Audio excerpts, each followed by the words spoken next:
In Palestine, Israel's criminal attacks against civilians in Gaza continues. More than 20 Palestinians were killed and dozens injured in the latest shelling of residential buildings in southern Gaza. In Belgium, thousands took to the streets to demand better police services, salaries and living conditions. In Vietnam, Chinese President Xi Jinping arrived for a two-day state visit to strengthen bilateral ties on the premise of promoting a shared future.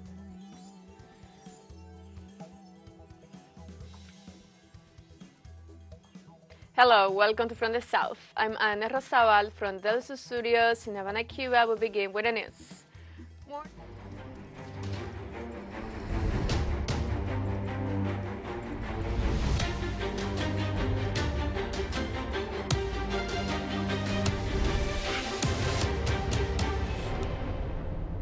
More than 20 Palestinians were killed and dozens injured in Israeli shelling of residential buildings as shelling intensifies in southern Gaza Strip. The Palestinian agency Wafa reported that 20 civilians were martyred in an attack by Israeli warplanes on several houses in the city of Rafah, where people are still missing under the rubble. In turn, 2 Palestinians were killed and several wounded in an artillery attack on the city of Khan Yunis. And according to the health ministry, the bodies of several slain Palestinians have arrived to the Al-Qasem Martyrs hospitals in central Gaza. Occupation planes also carried out a series of shelling around Nasser Hospital in this city. After 67 days of total siege in the Gaza Strip, the number of people killed by Israel has reached 18,205, most of them children and women, where the number of wounded nears 50,000 and the number of displaced people is close to 2 million. The Jewish Israelis say this was a safe zone. They say the west of Salahedin district.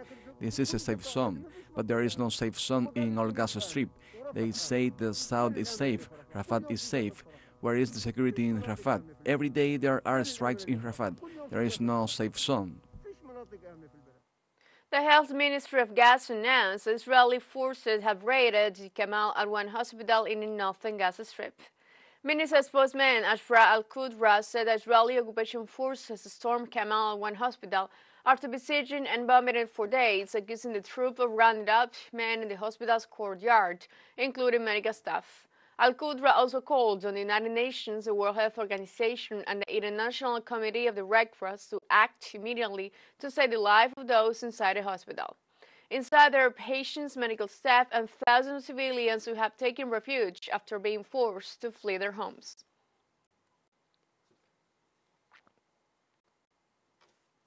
At the same time, Israeli occupation forces killed 5 Palestinians on Janit amid violent assaults and arrests in several locations in the occupied West Bank. The assassinations took place in the midst of violent assaults by the occupation army on Jenin and its refugee camp. Local sources reported that Israeli soldiers raided many houses after invading them with military bulldozers amid clashes with the Palestinian resistance in different areas. In addition, they reported that Zionist snipers were stationed on the roof of residential buildings and that Israeli forces surrounded the governmental hospitals in IBN, Sina, Jenin, and Al-Rasi, preventing ambulances from transporting the dead Palestinians.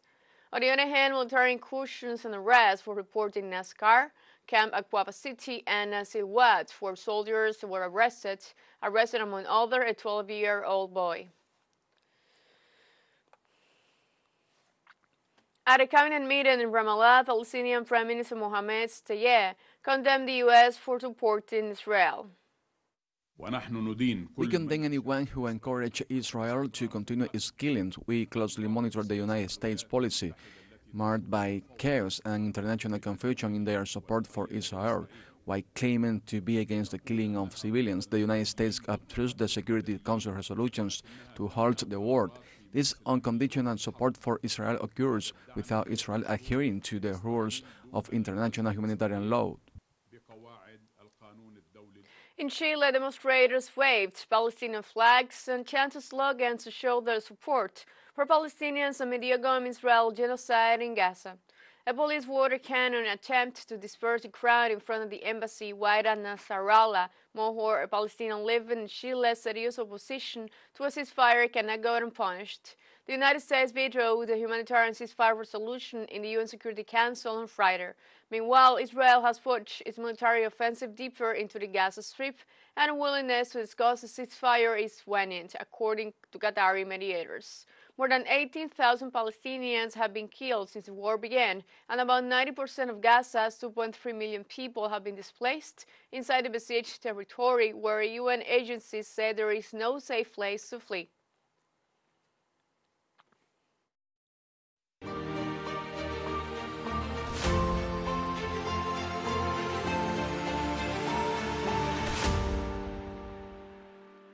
On Tuesday, Ukrainian President Volodymyr Zelensky arrived in U.S. Congress to press increasingly reluctant Republicans to bat his country's fight against Russia with renewed U.S. military aid.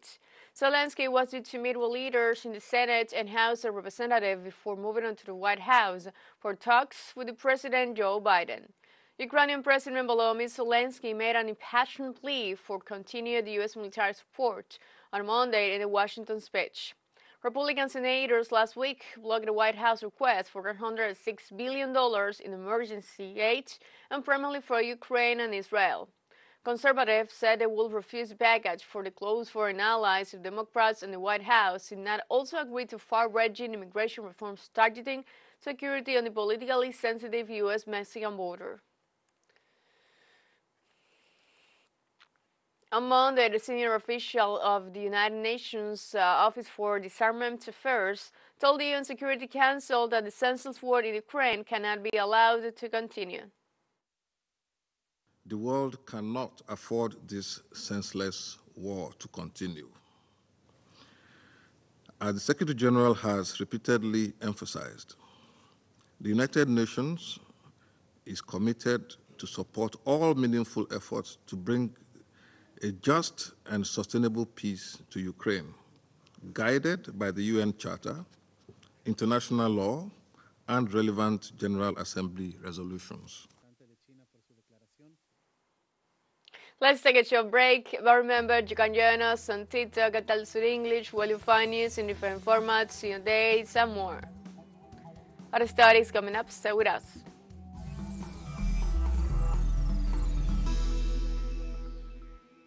Welcome back.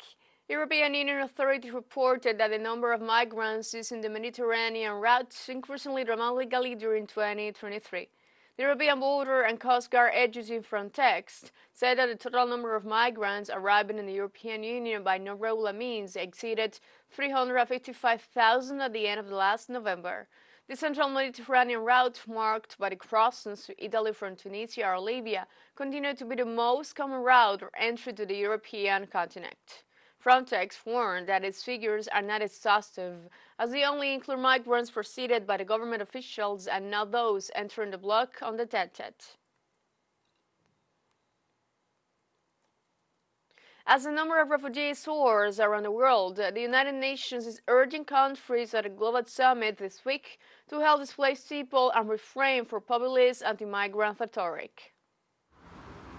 They manipulate, they create a fear of people coming to Europe, in this case for asylum or for work. Migrants also have rights. They create a hostility in order to gain votes. So this is a political manipulation. The negative narrative that it is impossible and the only way is to close the borders and push them back is wrong and not useful. Indonesia urged more international assistance in the resettlement for Rohingya Muslim refugees following the increased number of people having arrived in countries not the most Aceh province in the last month. On Tuesday, Foreign Office spokesman Mohammed Iqbal told the press that the refugee problem had been tackled very slowly. Therefore, the government had asked the signatory countries and the international community to take further responsibility for efforts to resolve the plight of the Rohingya refugees.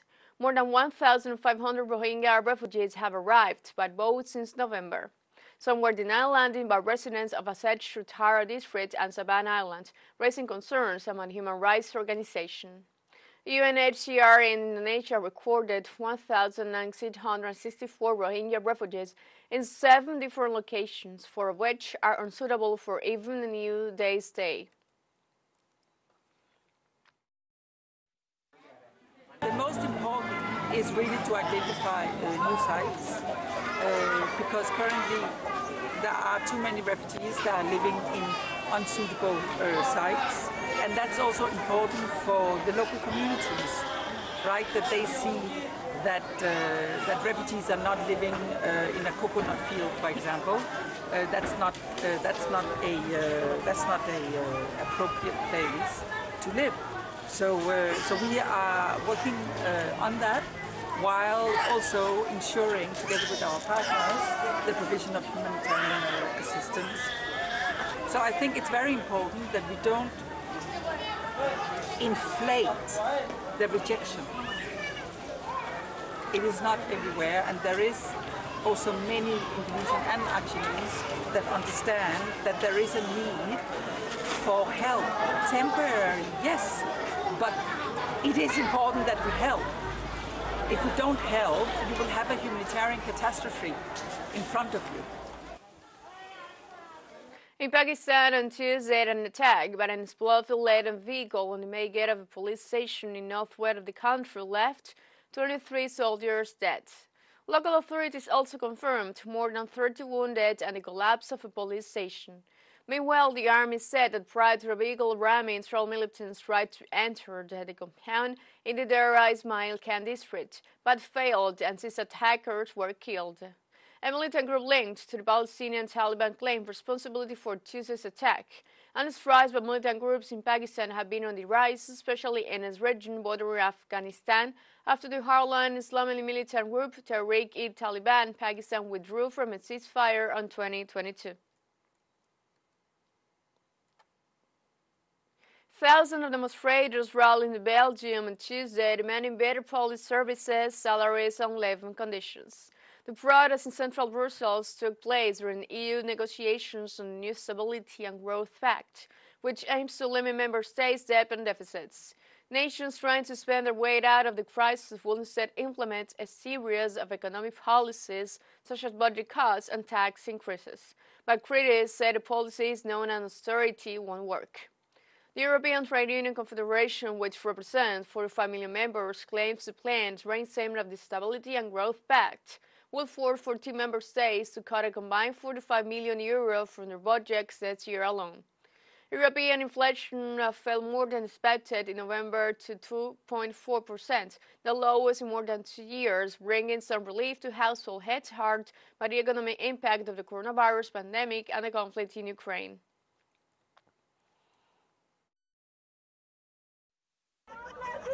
People deserve to live in dignity, to have decent salaries, to have good working conditions, and they are not getting it from most governments in Europe.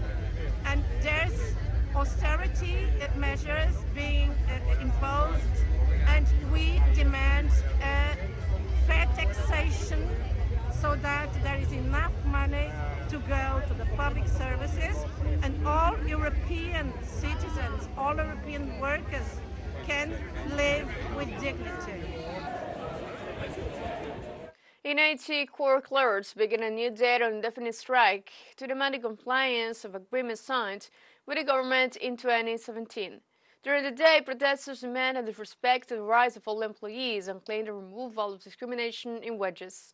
Court clerks are advocating for a rise in their fees and the approval of the statute for notaries, which would allow them to enjoy other benefits. Meanwhile, the National Association of Haitian Court Clerks informed that the strike will affect the 18 national jurisdictions.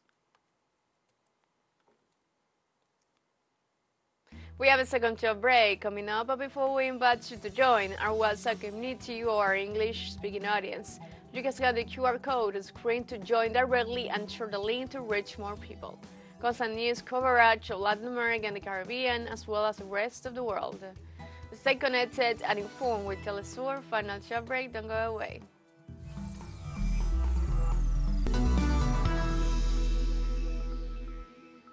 Welcome back. On Tuesday, the president of China, Xi Jinping, arrived in Vietnam for a 2-day state visit with Xi to strengthen bilateral ties under the premise of promoting a shared future. The president held talks with the General Secretary of the Vietnamese Communist Party, Nguyen Phu Tran, and will also meet the country's president, Vo Van Thuan, with the expectation of taking bilateral relations to a new level. The two sides discussed the improvement of China-Vietnam relations, focusing on 6 main areas, including politics, security, practical cooperation, public support, multilateral affairs, and maritime issues.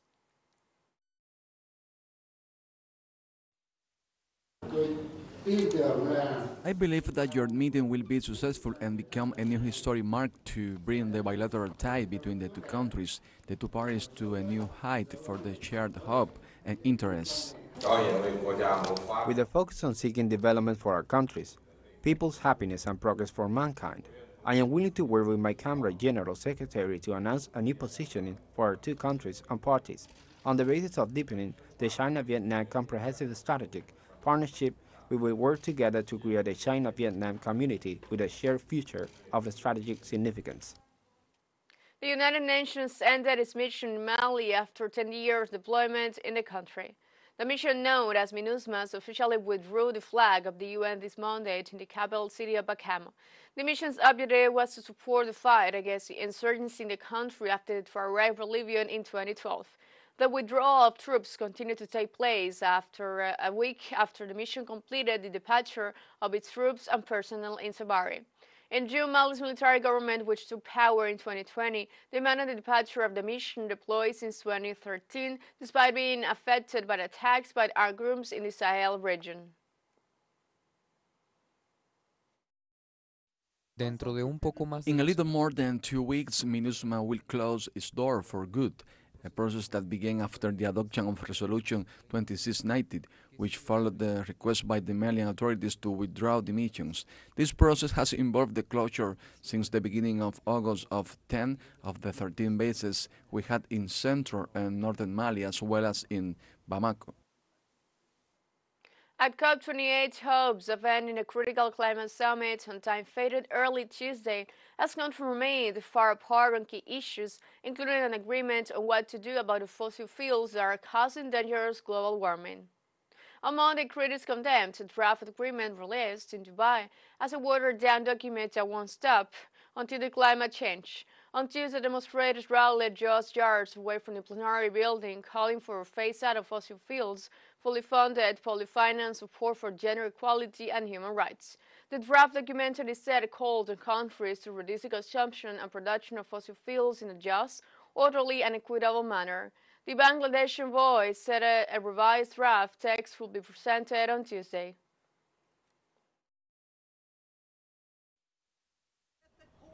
So we are here today on this final day to really make sure that the voices of civil society can be heard in the negotiations. Yesterday we heard a lot of governments that were not satisfied with the text, and so we really hope to actually support them as they demand a stronger, a more effective outcome of this climate negotiation. And that's why today we were here to repeat actually the messages that civil society expects a phase out of fossil fuels. Civil society expects that United Nations processes will promote human rights and not undermine them. We expect that developed countries will fulfill their commitment on climate finance because that's critical for effective climate ambition around the world.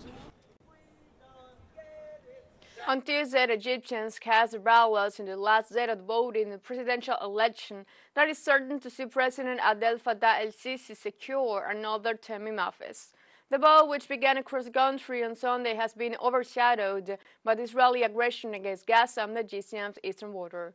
The vote also takes place amid a staggering economic crisis in a nation of 105 million people, where nearly a third are living in poverty, according to official figures. El-Sisi faces no serious challenge, although there are 3 other candidates. The National Election Authority said that as of noon Monday, 45% of the citizens eligible to vote had cast ballots. A runoff is scheduled for January 8th to 10th if no candidate secures more than 50% of the vote. Scientists and environmentalists monitoring the West Antarctic ice melt raised the alarm again Tuesday about the global consequences of the rapidly accelerating melting. A study published in the journal Nature Climate Change claims that warming has accelerated to the point that the ice sheet is now experiencing inevitable melting, regarding of how much the world produces emission of planet-warming gases such as carbon dioxide. In a sense, they say Antarctica is melting more than 3 times faster than it was in the early 1990s, and experts warned of cascading consequences on a global scale from rising sea levels to increased temperatures and changes in the ocean currents. Cesar Cadenas, a researcher at the Chilean Antarctic Institute, added that what happens in Antarctica does not just stay in Antarctica, but also has an impact on the rest of the planet.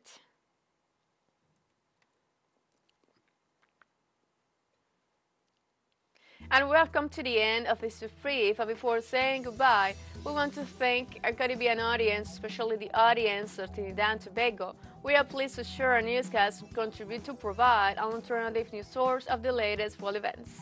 You can find these and many other studies on our website at telesurenglish.net and join us on social media, Facebook, X, Instagram, Telegram, and TikTok. For Telesur English, I'm Anne Prosabal. Thank you for watching.